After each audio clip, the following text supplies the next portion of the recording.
now we're going to have the candidates give you an introduction to themselves. Each will have 2.5 minutes. We want to know who you are, how long, how old you are, marital status, your, when you came to Riverside, and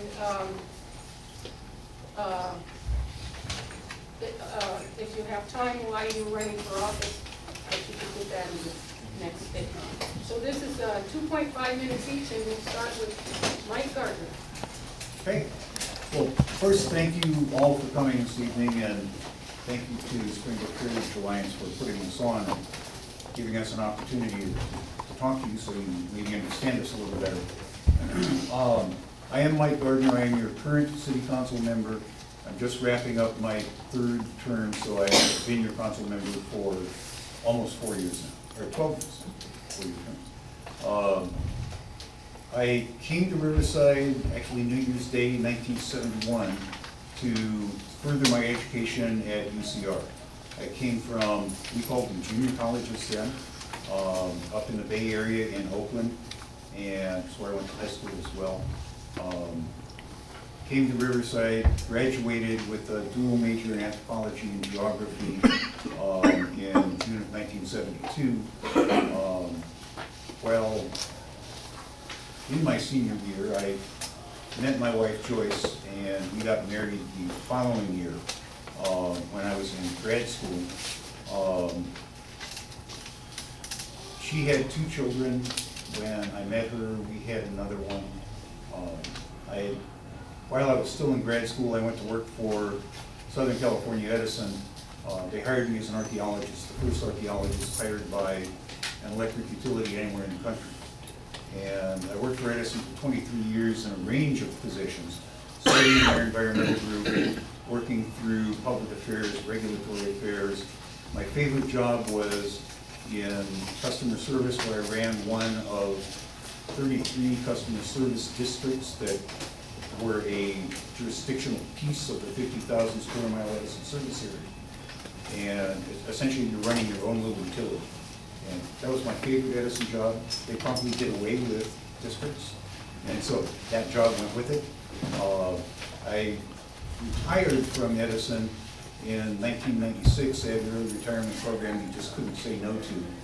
And I was working then with closing and realigning military bases, trying to further economic development of those properties and keep them as a vital part of our communities. I would like to get a red card. Oh, I need to hear or see something. I didn't know what you were telling me. Time's up. Okay, that's what I needed to see. All right, thank you, Mike. You're ended with 10 seconds. Oh, very good. No, That's pretty good. So, your turn. thank you. It's wonderful to be here. Just a bit about me. I grew up in a small town in the Midwest. I actually had the same crossing guard from the day I started kindergarten to the day that I graduated high school, and my handprint is still in the driveway of the house where I grew up. And once a week, I would drive or be driven 20 minutes deeper into the cornfields to take piano lessons, and I went on a piano scholarship to college where I double majored in French and English literature. I have dedicated my career to service so that others have the opportunities that I have had and that I have worked so hard for. I served 2 full terms of AmeriCorps, helping low-income high school students get into college, got a master's degree in international development. From there, I've served over a decade in the nonprofit sector, getting money into local communities to address big issues. That means fundraising from corporate and foundation sources to support youth in the foster care system, supporting a capital campaign to build a brand new campus in an underserved community. I led a network of homeless shelters and service providers to fill in service gaps. I managed a $7 million portfolio of health investments for a United Way, where I not only oversaw how the dollars were spent in the community, but also worked with the grantees to ensure that they were accountable to larger outcomes and indicators of change. My current work is for a Global Women's Fund, where we make grants to grassroots organizations. Recently, we secured a $300 million government grant to, as we say, grow the pie of revenue and change the way that money is both spent and invested to benefit local communities. I moved to Riverside when my partner got a job at UCR. We purchased our first home in Heritage Square downtown. It's where we're raising our daughter. I have gotten to know a Riverside that has historic charm and small town feeling, not unlike the place I grew up in, with distinct neighborhoods, people who know each other by name, and a Riverside that has the opportunity and the challenges of much bigger cities.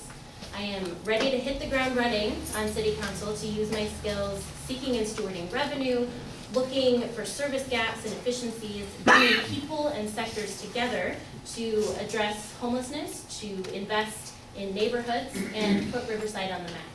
Thank you. Very good. So